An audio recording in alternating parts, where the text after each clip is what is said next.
नामाधिकं भव जडाद्यास महावन्दनं बोधज्ञान विमुच्यते।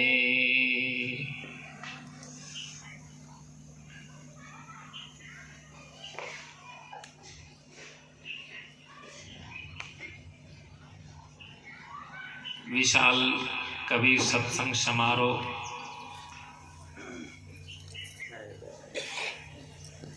के इस पावन मंच पर विराजमान मानव समाज के पथ प्रदर्शक वंदनीय संत समाज, सत्संग प्रेमी सज्जनों, श्रद्धा मूर्ति देवियों और प्यारे बच्चों,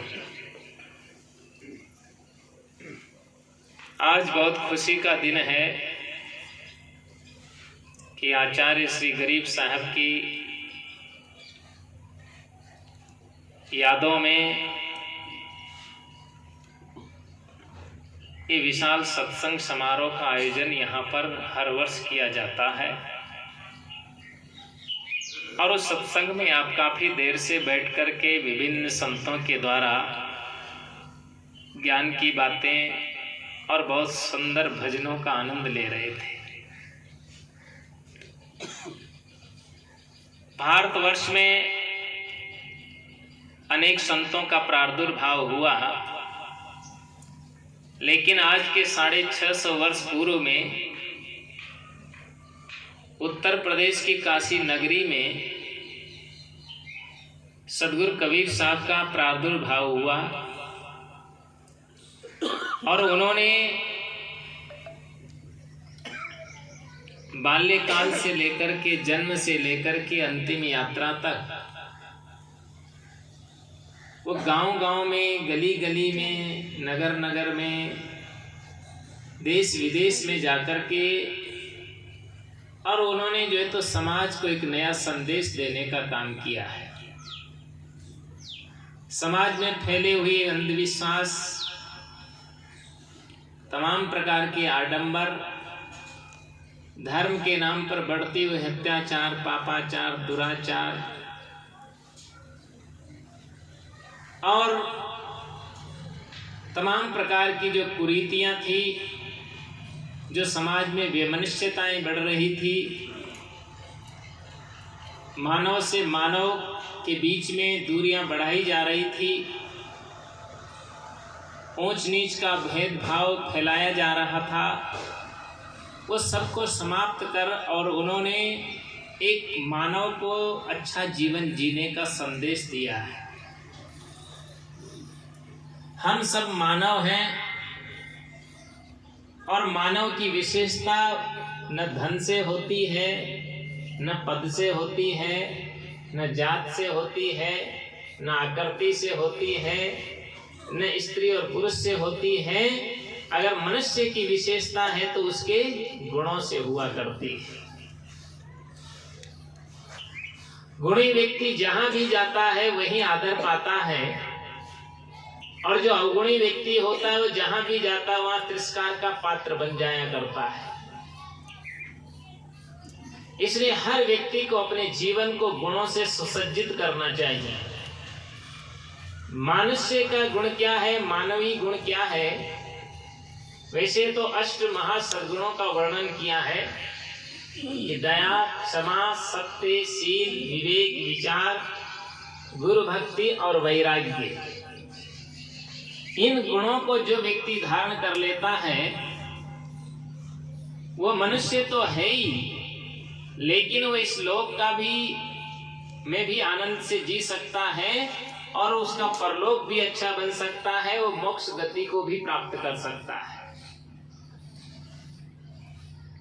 लेकिन वो धर्म के मर्म को जो व्यक्ति समझे, किसी ने कबीर साहब से आकर के पूछा कि धर्म क्या है, तब उन्होंने कहा कि जहां दया तहां धर्म है, जहां लोभ तहां पाप और जहां क्रोध तहां काल है और जहां क्षमा तहां पाप।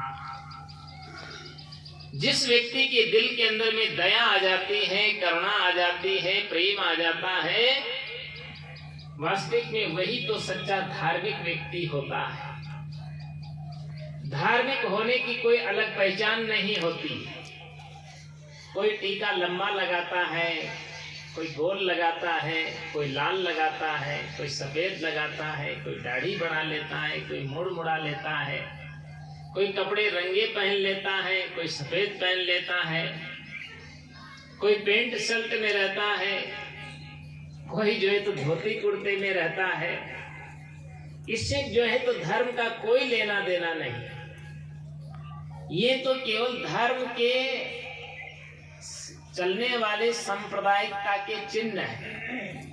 जैसे आपने देखा होगा यहाँ आपके जयपुर में तमाम प्रकार के स्कूल कॉलेज हैं और सब कॉलेज और स्कूलों की ड्रेसें भी सबकी अलग अलग पोशाक होती है, लेकिन शिक्षा सभी को अध्ययन करना है। इसी प्रकार से जो है तो कबीर साहब के जो विचार हैं वो कहते हैं कि ये बाएं दिखावा से धर्म का कोई लेना देना नहीं। धर्मवान तो वो व्यक्ति है कि दया राख धर्म को पाले, जग से रहे उदासी और अपना सा जीव सबको माने ताए मिले अविनाशी। किसी ने कबीर साहब से जाकर के निवेदन किया कि हमें अविनाशी भगवान परमात्मा साहेब कैसे मिलेंगे। उन्होंने बहुत सीधा और सरल तरीका बताया कि तुम अपने दिल के अंदर में दया का पालन करो, दया को धारण कर लो। और दयावान व्यक्ति ही जो होता है, जो प्राणी मात्र के प्रति आत्मीयता रखता है, वो इतना ही नहीं कहते हैं कि कबीर जेती आत्मा तेते शालिग्राम। वह कहते हैं कि जितनी भी आत्माएं हैं, जितनी भी चेतनाएं हैं, वो सब शालिग्राम भगवान और भगवती का ही स्वरूप है। और जिस व्यक्ति के दिल में ये भाव पैदा हो जाता है तो व्यक्ति किसी की हिंसा नहीं कर सकता है, किसी को मन वाणी और कर्म से पीड़ा नहीं दे सकता है, किसी को अपशब्द नहीं कर सकता है, किसी के साथ छीना झपटी नहीं कर सकता है, किसी के साथ शोषण और भ्रष्टाचार पापाचार का काम नहीं कर सकता है, क्योंकि उसके हृदय में तो दया समाहित हो जाती है। इसलिए हर व्यक्ति को जो है तो अपने हृदय को दयावान बनाना है और साथ साथ में अपने हृदय को कोमल भी बनाना है। कठोर हृदय मत रखिए। जिन व्यक्तियों का हृदय कठोर होता है वो उदंड हो जाते हैं और वो न करने योग्य काम भी कर बैठते हैं। आदमी का हृदय जब कठोर होता है तो न खाने योग्य चीजें खाने लगता है, न पीने योग्य चीजें पीने लगता है और न करने योग्य काम भी करने लगता है। इसलिए व्यक्ति को ये हमेशा इस बात को याद रखना है कि हमको कभी भी कोई गलत काम नहीं करना है। जिस व्यक्ति के अंदर में ये भाव जग जाता है वही व्यक्ति इस दुनिया के अंदर में निर्भय भी रहता है। भयभीत कौन रहता है? जो आदमी गलत काम करता है। जब आदमी कोई भी काम गलत करने के लिए चलता है तब वो देखता है, पूरब देखता है, पश्चिम देखता है, उत्तर देखता है, दक्षिण देखता है, ऊपर नीचे देखता है कि कोई कहीं देख तो नहीं रहा है। लेकिन आपको पता है कि कोई देखे या ना देखे उसका प्रतिफल किसी दूसरे को तो नहीं भोगना है। आप तो स्वयं तो देख ही रहे हो और उसका फल भी किसको भोगना है? खुद को भोगना है। जब खुद देख रहे हो कि मैं गलत कर रहा हूं और जब आदमी के जीवन में कोई प्रॉब्लम आती है, कोई समस्याएं आती है, कोई दिक्कत आती है, कोई जो है तो दुख पैदा होता है, तब व्यक्ति क्या करता है? फिर वो दूसरे के सिर पर थोपता है। जैसे तुलसी ने लिखा, कालय कर्मय ईश्वरय मिथ्या दोष लगाए। वो फिर काल कहते हैं समय का दोष देता है कि आजकल हमारा समय ठीक नहीं चल रहा है। एक आदमी हमारे पास में आया, वो कहता है कि गुरुजी आजकल मेरा समय ठीक नहीं चल रहा है। मैंने कहा भाई क्या दिक्कत आ गई है? बोला मेरे जीवन में देखो तो दुख ही दुख आ रहा है। मैंने कहा इसमें समय का कोई दोष नहीं है। मनुष्य समय को गलत ठहराता है। समय का आप उपयोग अच्छा करिए, समय के बहाव में मत बह जाइए।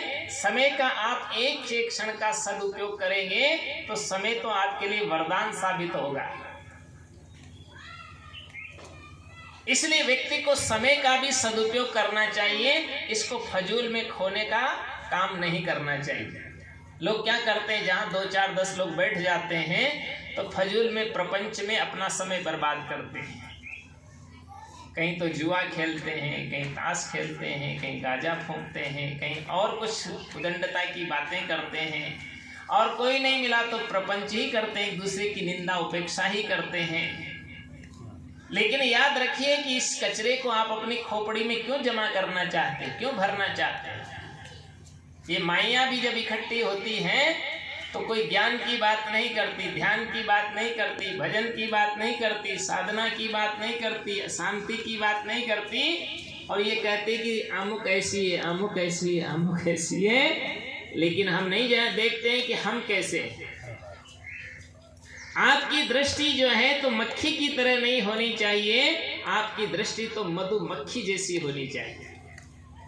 जैसे साधारण मक्खी होती है तो गंदगी में चोंच मारती है, लेकिन जो मधुमक्खी होती है तो वो जहां भी बैठती है, जिस पेड़ पर बैठती है, जिस झाड़ पर बैठती है, जिस फूल पर बैठती है, चाहे वो कटीला ही क्यों ना हो, लेकिन उससे कांटे से कोई लेना देना नहीं है। उसको तो केवल उससे मिठास लेना होता है। वो सार का चुनाव करती है, असार को छोड़ देती है।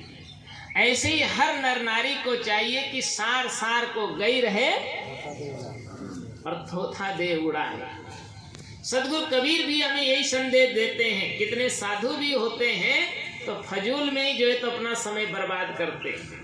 तमाम भक्त भी होते हैं, साधक होते हैं, वो भी ऐसे ही समय बर्बाद करते हैं। लेकिन कबीर साहब कहते हैं नहीं, साधु होना चाहिए तो कैसा होना चाहिए? वो कहते हैं ऐसा होना चाहिए। कैसा?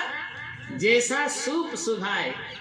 जैसे सूप होता है अनाज पछोड़ने का, तो क्या करता है, आप उसमें कचरा है, जीव जंतु है, कंकर है, वह जो है तो कचरे को उड़ा देता है और सार सार को रख लेता है।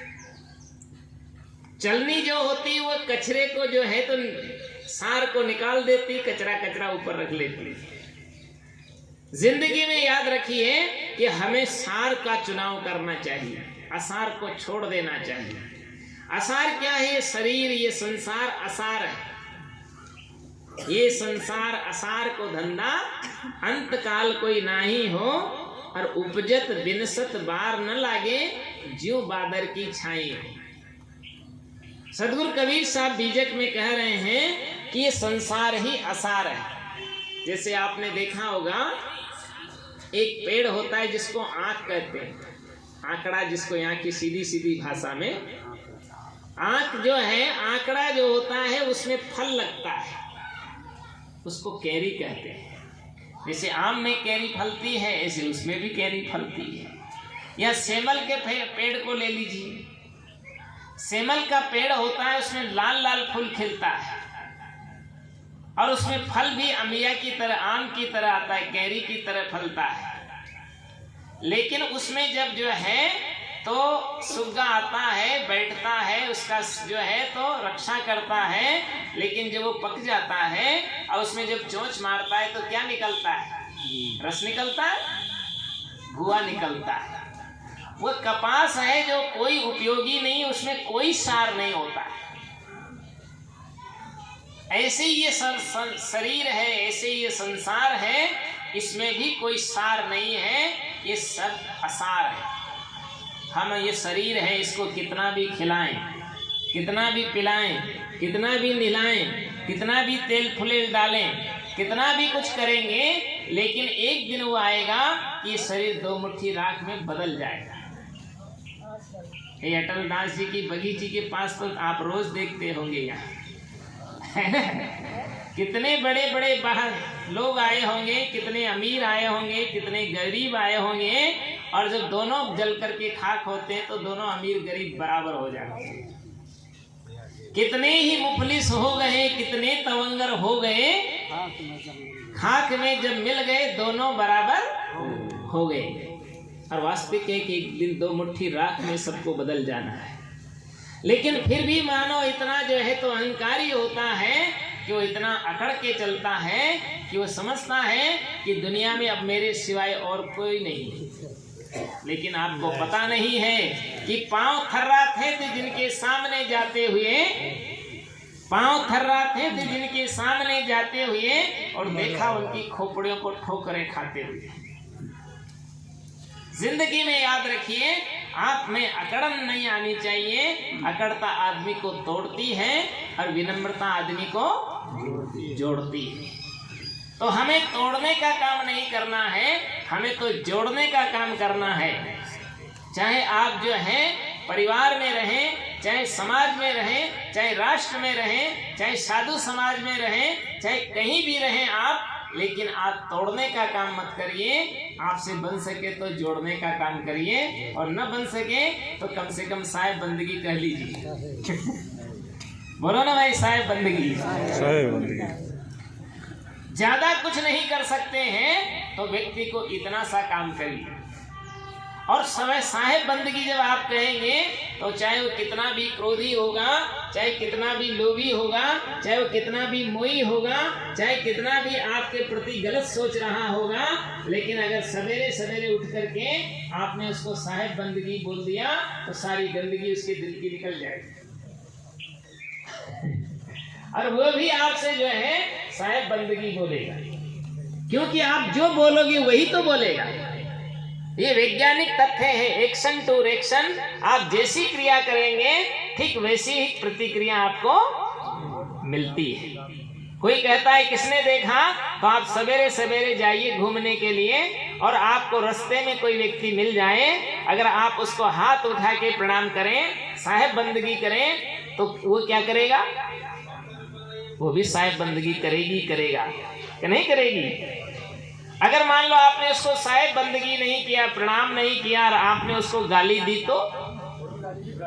तो फिर ब्याज सहित आपको गाली देगा, छोड़ेंगे नहीं वो, है ना। जब जब भी वो मिलेगा तब तक तुम्हारी तरफ कुत्ते की तरह गुर्राएगा, बिल्ली की तरह गुर्राएगा, ये आदमी ठीक नहीं।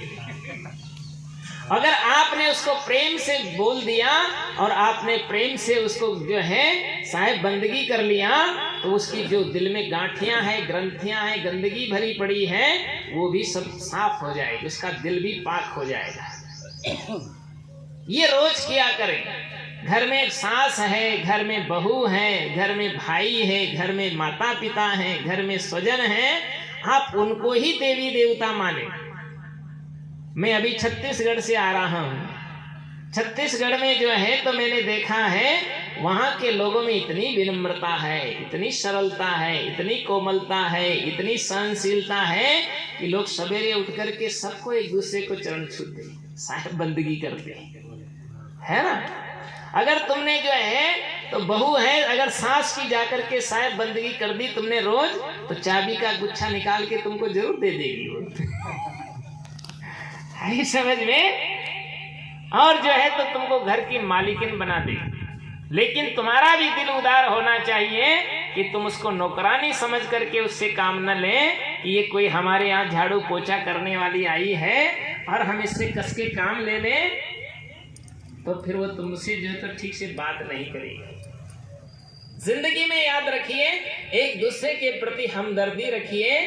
कहते हैं सीने से सीना सीना नहीं आया तो हकीकत है उसको जिंदगी में जीना नहीं आया।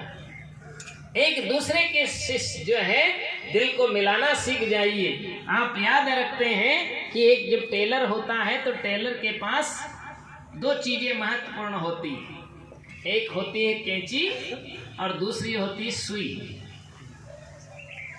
कैंची जो है तो बड़ी होती है तो काटने का काम करती है, लेकिन सुई छोटी होकर के भी कटे को फटे को छटे को भी जोड़ने का काम करती है। आप बड़े हो गए इसका मतलब किसी को काटने छाटने के लिए नहीं है। आप तो जो है कैंची मत बनिए। कबीर साहब कहते हैं ऊपर कैंची चले कपट की, भीतर बड़े नवाजी। है ना, लोग धर्म की आड़ में भी ऐसा ही करते हैं, ऊपर से तो नमाजी बनते हैं, अंदर से कैंची चला रखे। लेकिन याद रखिए ऐसे नहीं चलेगा। अपने दिल को इतना पवित्र बनाइए, इतना निर्मल बना लीजिए कि आप कैंची न बने, आप जो है सुई धागा बन जाए कि किसी का कपड़ा फट जाता है तो उसको जोड़ने का काम करें। अगर आपका दिल भी फट गया है तो उसको भी जोड़ने का काम करें। कबीर साहब ने यही तो काम किया था। दिल का महरम कोई न मिलिया, जो मिलिया सो गर्जी। कहें कबीर आसमान ही फाटा, तो क्यों कर सीवे दर्जी। दर्जी का काम ही होता है, कपड़ा फट जाता है तो उसको जोड़ने का। आजकल तो लोगों को फटे पहनने की भी आदत हो गई है, अपने बच्चों को भी फटे फटे कपड़े पहनाते। एक गांव में मैं गया था तो मैंने उसके बच्चे का जन्मदिन था तो मेरे पास आया और उसने कहा कि गुरुजी को प्रणाम करो, तो हमें प्रणाम किया। तो देखा उसका जो पहनने का सूथड़ा नहीं होता, पैंट क्या बोलते हैं उसको, तो यहाँ फटी थी, वहाँ कटी थी, यहाँ छटी थी, 2-4 छेद हो रहे थे। तो हमने कहा भाई ये क्या मामला है, आज तो तुम्हारा जन्मदिन तुम्हारा ही है कि गुरुजी आज मेरा जन्मदिन है, आप आशीर्वाद दीजिए। तो मैंने कहा तुमने ये फटे छटे कपड़े क्यों पहन रखे हैं, आज तो अच्छा पहनना चाहिए, अच्छा खाना चाहिए, अच्छा खिलाना चाहिए था। बोला ये तो हमारा नाना जी लाया था।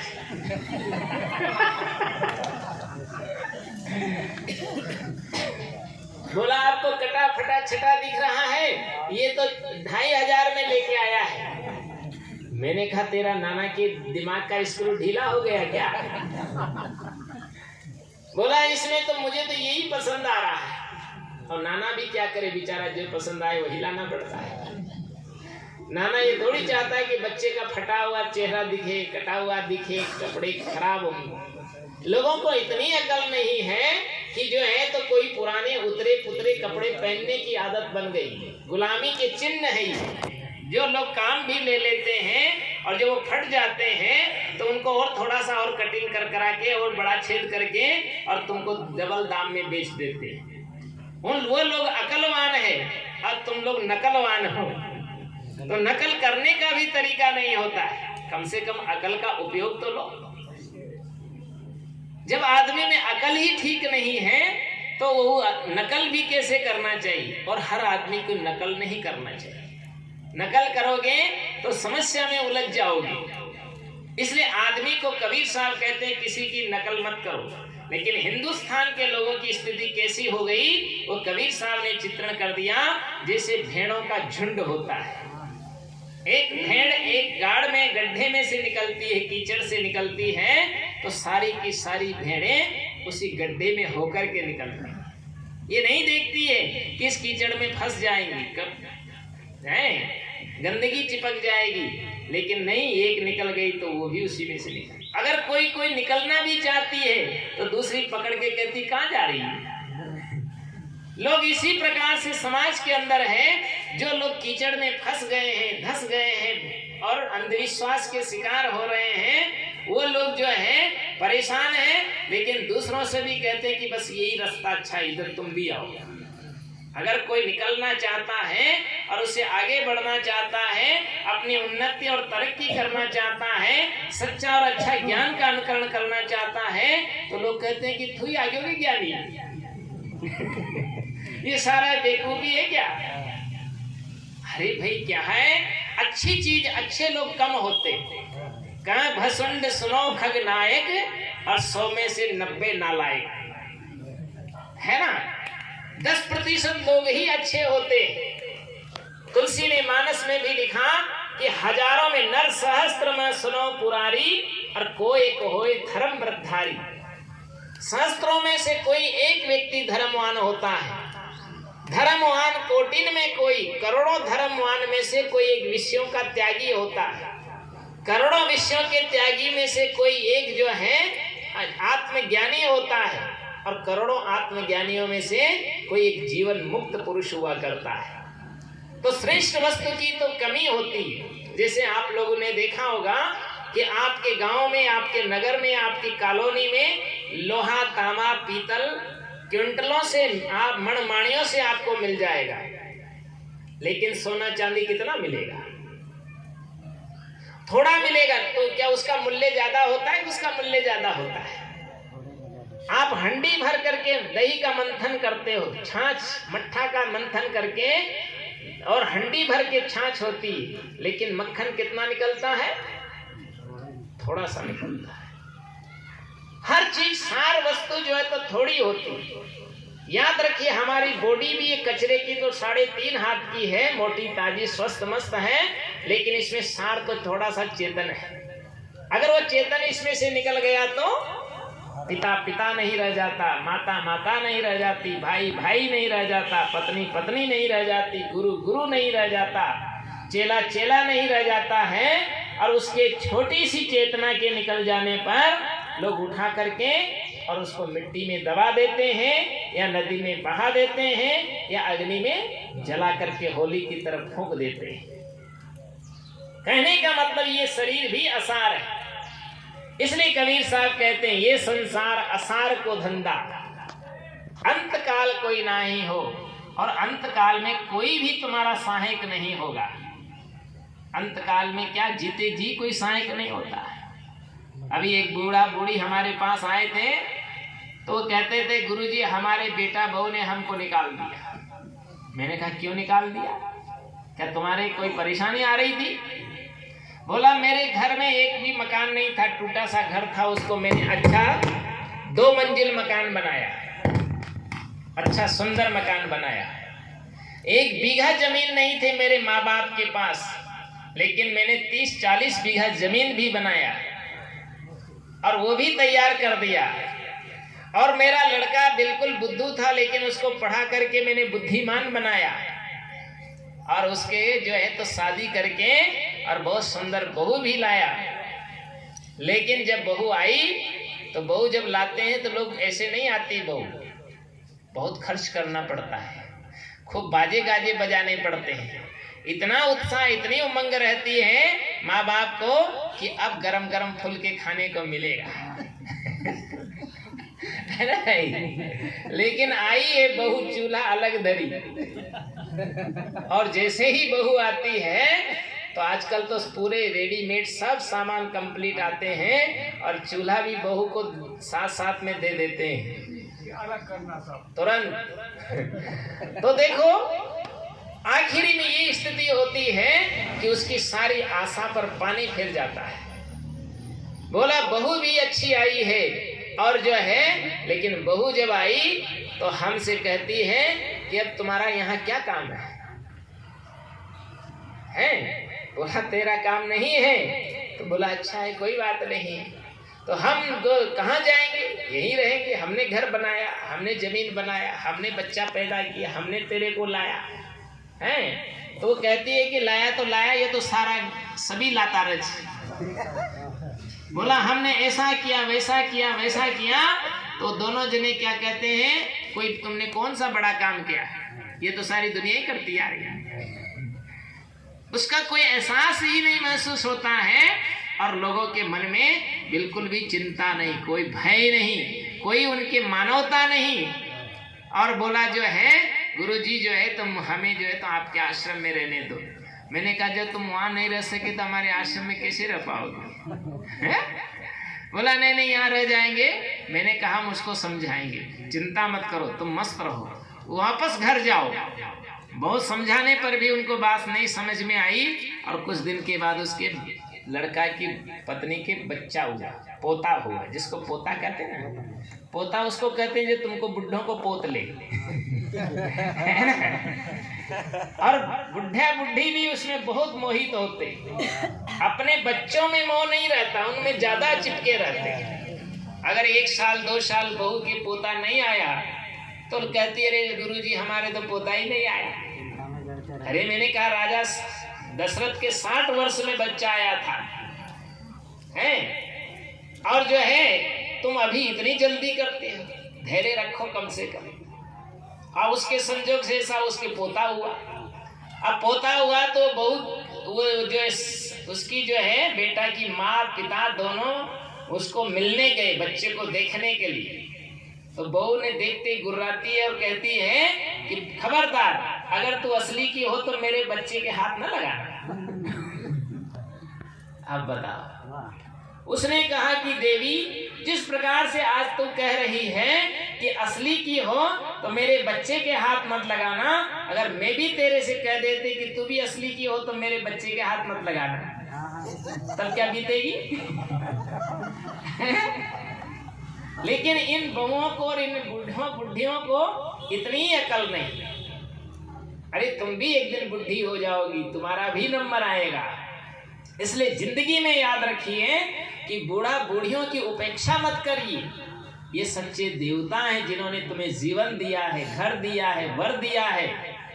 जिस वर की वजह से तुम्हारे हाथ में चूड़ियां खनखनाती है, पैरों में पायल बजती है, नाक में नथनी शोभित होती है, गले में हार सुंदर लगता है, तुम्हारी जो है सारा कुछ सर्वस्व तुम्हारे लिए लुटा दिया है, और आज तुम उसको जो है तो एक मरी हुई मक्खी की तरह निकाल के फेंक देना चाहते हो। ये दुर्भाग्य है। जिंदगी में याद रखिए, कम से कम आपके अंदर में दया हो, करुणा हो, प्रेम जगना चाहिए और आत्मीयता सबके अंदर में पैदा होनी चाहिए। यही तो सदगुरु का संदेश है। इसलिए कहा है कि ये संसार असार को धंधा, अंत काल कोई नहीं हो। अंत काल में कोई किसी का नहीं होता है ना। ये हम मान लेते हैं कि मेरे नहीं है। वहाँ नेपाली भाषा में कहते हैं कि मेरो मेरो भंचन सबले मेरो कोई छई ना, एकले आनो एकले जानो लानो के ही छई ना। माता पिता भाई बंधु दुई दिन को मेला, और आखिरी में छूट जाने सपना को खेला।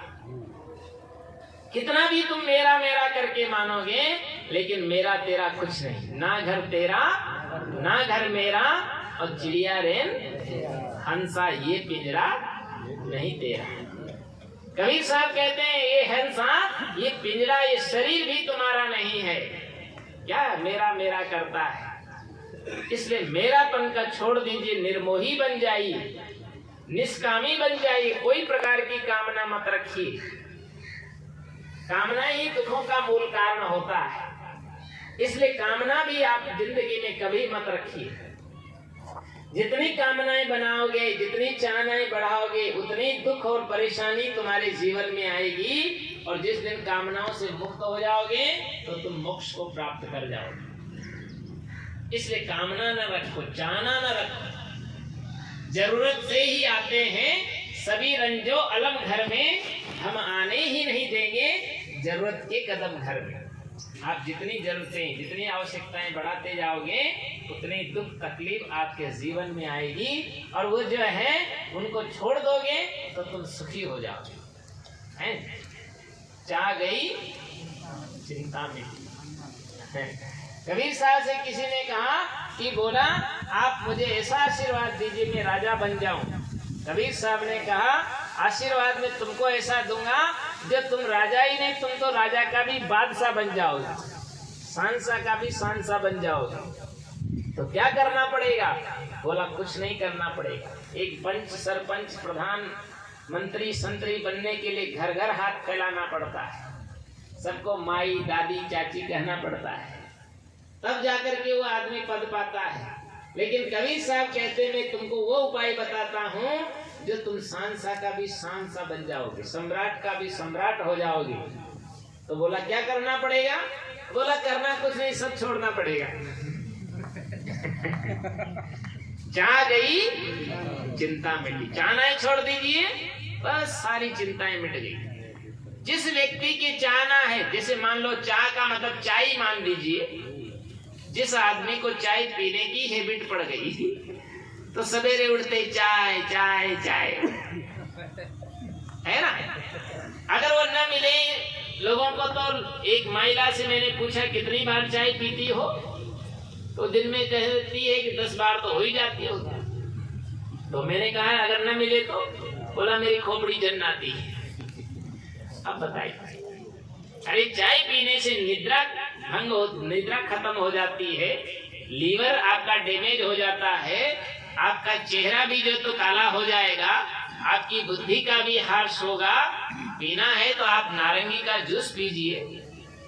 और गर्भवती महिलाओं को चाय बिल्कुल नहीं पीना चाहिए, उनको तो नारंगी पिलाना चाहिए, जूस पिलाना चाहिए, ताकि आपके बच्चे भी बढ़िया सुंदर गोरे फूल की तरह बच्चे पैदा हो। अनर्गल चीजें नहीं खाना चाहिए। कोई नारियां होती है जो मिट्टी खा जाती है, कोई पत्थर खा जाती है, कोई और भी कचरा खा जाती है। ये सब कितना गलत करती है। अरे तुम माँ बनने जा रही हो, बच्चे को अच्छी चीज खाना चाहिए। काजू खाओ, बादाम खाओ, किशमिश खाओ, लड्डू खाओ, है संतरा खाओ, इधर से जो है तो एप्पल खाइए, अंगूर खाइए, अच्छी अच्छी चीजें खाना चाहिए। और वही बच्चों को भी खिलाना चाहिए। आप बच्चों को भी, छोटे छोटे बच्चे हैं, उन बच्चों को भी आप चाय नहीं पिलाएं, उनको भी अच्छी चीज खिलाएं। जब उनको आप कचरा खिलाओगे तो उनकी बुद्धि भी कचरा हो जाएगी, है ना। देखो कृष्ण की बुद्धि कितनी तेज थी, है ना, इतनी तेज तर्रार थी। तो कृष्ण किसी भी काम में पीछे नहीं थे, न लड़ने में पीछे, न लड़ाने में पीछे, न भगाने में पीछे, न भागने में पीछे, नहीं भूलते हो, है ना। कोई काम में कमी नहीं थी, न पढ़ने में पीछे, न पढ़ाने में पीछे, है ना, और न खिलाने में पीछे, न खाने में पीछे। खाने में भी पीछे नहीं थे और खिलाने में भी पीछे नहीं थे। है समझ में? खाने में भी वो जो है तो ऐसी चीज खाते थे, कहते हैं और कुछ नहीं, केवल मक्खन के पीछे उनका दिमाग रहता, क्योंकि मक्खन खाएगा तो दिमाग भी ठीक काम करेगा, है ना। अब तुम क्या खाते हो? गुटखा खाते हो, चाय पीते हो, चाय तो पूरे मक्खन को चाट जाती। आप 10 लीटर दूध लाइए और 10 लीटर दूध को उबाल के जमा दीजिए, उसमें कम से कम 1 लीटर मक्खन तो निकल ही आएगा। अच्छा दूध होगा ओरिजिनल तो। लेकिन जो है उस दूध में, दूध को पका करके आप 2 चम्मच चाय डाल दीजिए, वो पूरा का पूरा मक्खन को चाट जाएगा। तो आपकी खोपड़ी की जो है मक्खन को भी चाट जाएगी। इसलिए चाय बच्चों को भी मत पिलाइए और खुद भी मत पीजिए। ये हमेशा याद रखो, पीने के लिए और कुछ नहीं मिले। कोई कहता है कि भाई हमारे पास इतना पैसा नहीं है, तो आप गुड़ भोंगड़े ही खा लीजिए।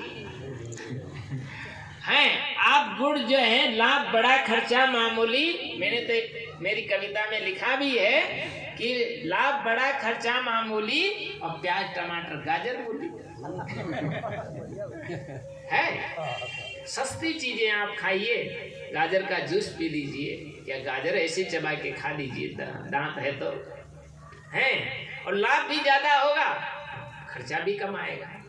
उधर रोग को किसने जीता और जिसने खाया खूब पपीता, है। ये पूरी कविता है मेरी। 100 रोगों की एक दवा, सुबह शाम की साफ हवा, रोज सदा बासी जल पियो और कम खाओ ज्यादा दिन जियो।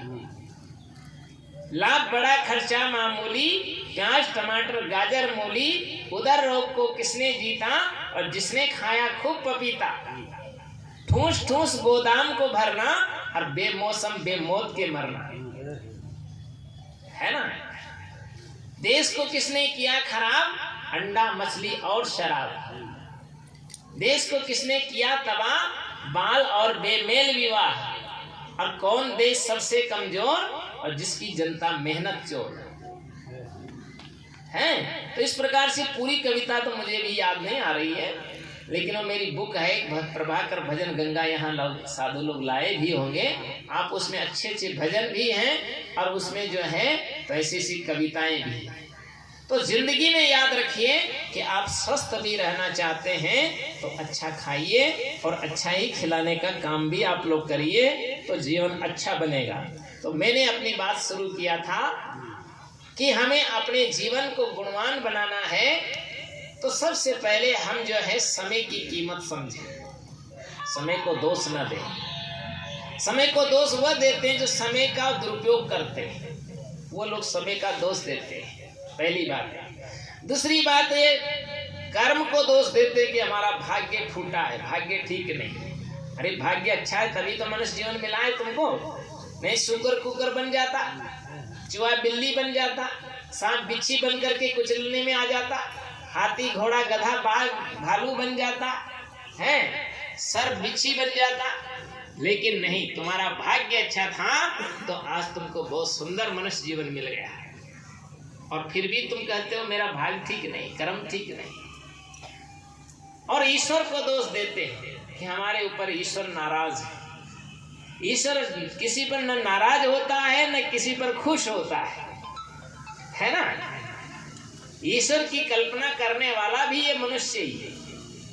अगर मनुष्य धरातल पर न हो तो कोई ईश्वर का नाम भी लेने वाला नहीं। सबकी कल्पना, सबका नाम लेने वाला कौन है? मनुष्य। मैं वहां जो है नेपाल में था तो एक माता राम जो है एक सेठानी आई और कहा गुरुजी आज हमारी फैक्ट्री में चलिए और आपको वहां भंडारा खिलाएंगे। मैंने कहा क्यों चले? तो बोला नहीं, आप पधारेंगे तो हमारी फैक्ट्री भी पवित्र हो जाएगी। तो मेरे साथ 25-30 साधु थे। तो मैंने कहा भाई मैं तो अकेला तो नहीं हूँ, देखो बहुत सारे साधु हैं। तो बोला सबको ले चलिए। तो उसने निमंत्रण कर दिया तो हम लोग गए। अब वहाँ गए तो उसने हमारे जानने से पहले बहुत अच्छी व्यवस्था की, बहुत बड़ी सी फैक्ट्री थी उसकी। अब वहाँ जो है तो उसने जो है तो संतों के लिए तरह तरह के व्यंजन बनाया, हलवा बनाया, खीर बनाया, पूड़ी बनाया, कचौड़ी बनाया, पकौड़ी बनाया, क्या क्या सब बनाया। और सब जब कंप्लीट हो गए तो अब क्या कहती है कि आपको बाद में खिलाऊंगी, पहले मेरे भगवान को खिलाऊंगी। क्योंकि वो कबीरपंथी तो नहीं थी। तो उसने कहा पहले मेरे भगवान को खिलाऊंगी, उसके बाद आपको खिलाऊंगा। मैंने कहा ये तो बहुत अच्छी बात है, पहले तुम्हारे भगवान को खिलाओ। तो कहाँ रहते हैं तुम्हारे भगवान? तो उसने एक थाली में सजाया, सब चीजें उसमें रखी, कटोरी में सजा करके ढक करके, और वो लेकर चली। बोला आपको भी चलना पड़ेगा। मैंने कहा भाई मैं भी चलता हूँ, देखो। तो मुझे भी बड़ा शौक रहता है ऐसी चीजों में, है। तो वहाँ ले गई। वहाँ बढ़िया सा उसने मार्बल का छोटा सा मंदिर घर में बना रखा था, और उसमें बढ़िया राम जानकी जितने भी देवी देवता जो भी थे वो सब धर रखा था, बढ़िया पर्दा लगा रखा था। और उसे जा कर के बैठ गई, उनके सामने वो भोजन रख दिया और आंख मूंद के कहती बोला खाओ, है। अब जो है तो मैं तो खड़ा खड़ा देख रहा था। तो फिर वो आंखें खोली तो मैंने कहा भाई इसमें तो खाया तो है वो तो जैसा का तैसा ही है। बोला वो खाते नहीं है, हम खाने की भावना करते हैं, श्रद्धा व्यक्त करते हैं, खाते नहीं है। तो मैंने कहा कैसे खाएंगे? बोला अब खाएंगे, पर्दा लगा देती हूँ। फिर उसने घंटी बजाया, एक घंटी नहीं आती, पर्दा लगा के फिर उसने घंटी बजाया, वहाँ अंदर कटोरी में रख दिया, घंटी बजाया। फिर जो है फिर बाद में वो कहती कि अब खा रहे हैं। तो मैंने कहा देखिए थाली निकाल के दिखाओ। तो वो तो जैसा का तैसा ही था। तो फिर बहुत अच्छी बात करती, सच्ची बात करती है कि गुरुजी वो नहीं खाते हैं, उनकी वजह से हमको ही खाने को मिल जाता है। कितनी ईमानदारी की बात कहती है। अब बताओ जब उसमें भोग लगाती है तो घंटी बजाते हैं कि टुन टुन टुन टुन घंटी हिलावे और झपक दे सब झपना, और ठाकुर जी के भोग लगावे गपक जाए सब अपना।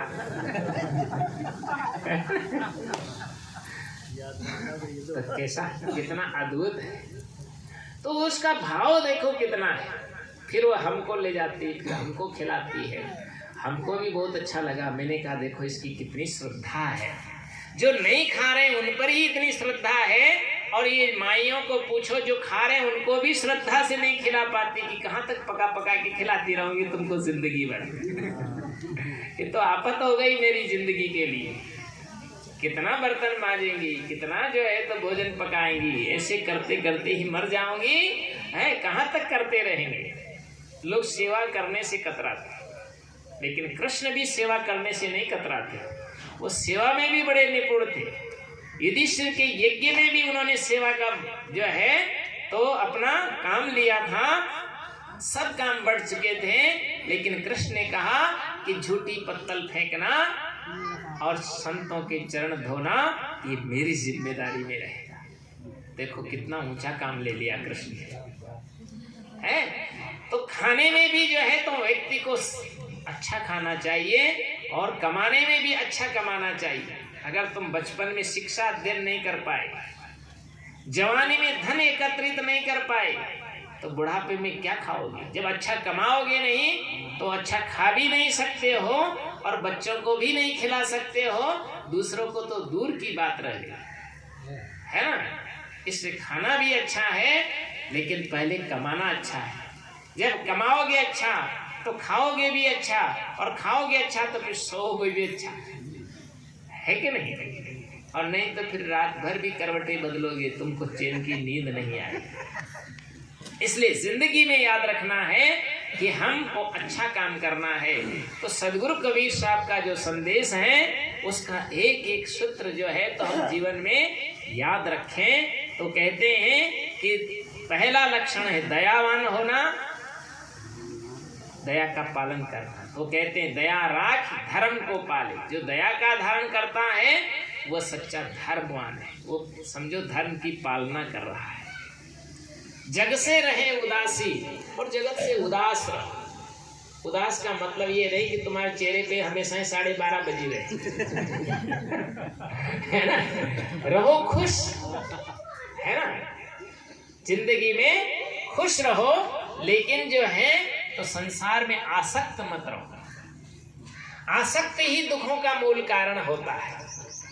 आसक्ति में मनुष्य दुखी रहता है, इसलिए निरासक्त होकर के निर्मोही रहो। किसी में मोह भी न करो। क्या मोह करना है?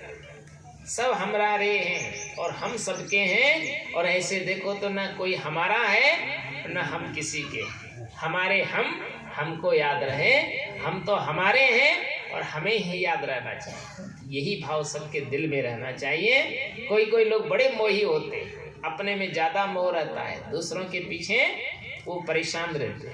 एक 90 वर्ष की बुढ़ी जा रही थी, वो इधर से जा रही थी, उधर से एक छोटा सा बच्चा दौड़ते दौड़ते आ रहा है, और इतनी तेज से दौड़ रहा था कि दौड़ते दौड़ते उस बुढ़िया से टकरा गया। और इतनी जोर से टक्कर हुई कि बेचारी वो जो है तो बच्चा नीचे और बुढ़िया उसके ऊपर, और उसके ऊपर पड़ी, और बच्चा रो रहा था। वो बुढ़िया उसको गाली दे रही थी, कह रहे तेरे को भवानी खा जाएगा।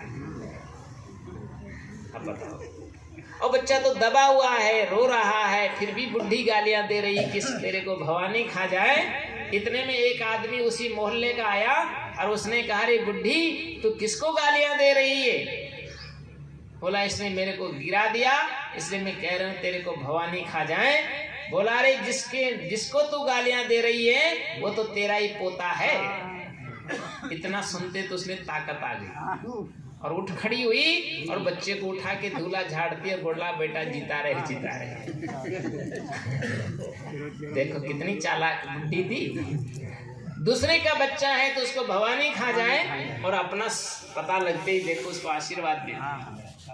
इसको कहते हैं लापरवाही, इसको कहते हैं मोहाशक्ति, इसको कहते हैं संसाराशक्ति है। अरे सबको समानता के दृष्टिकोण से देखो, विशालता रखो दिल में। तो इसलिए कबीर साहब कहते हैं कि दया राख धर्म को पाले, जग से रहे उदासी। तो संसार से उदास रहो, आसक्त मत रहो, चिपको मत। चिपकोगे तो कष्ट उठाना पड़ेगा। निरासक्त रहना। कैसे रहना? किसी ने बहुत अच्छा गाया, आप लोग भी पंक्तियां गुनगुनाओ, बजाओ है इसको तुम्हारी ढोलक। जो जग में रहो तो ऐसे रहो जैसे जल में कमल का फूल रहे। जो जग में गाओ ना भाई।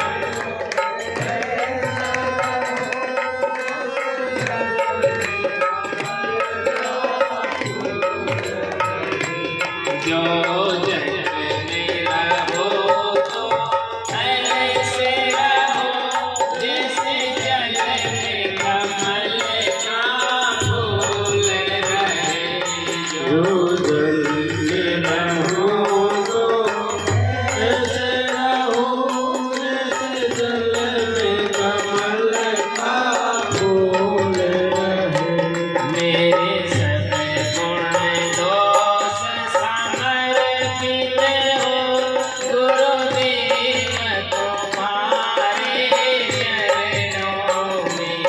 मेरे सब गुण दोष समर्पित हो गुरुदेव तुम्हारे चरणों में। अब सौंप दिया इस जीवन का सब भार तुम्हारे चरणों में। अब सौंप दिया इस जीवन का सब भार तुम्हारे चरणों में। अब सौंप दिया इस जीवन का सब भार तुम्हारे चरणों में। अब सौंप दिया इस जीवन का सब भार तुम्हारे चरणों में।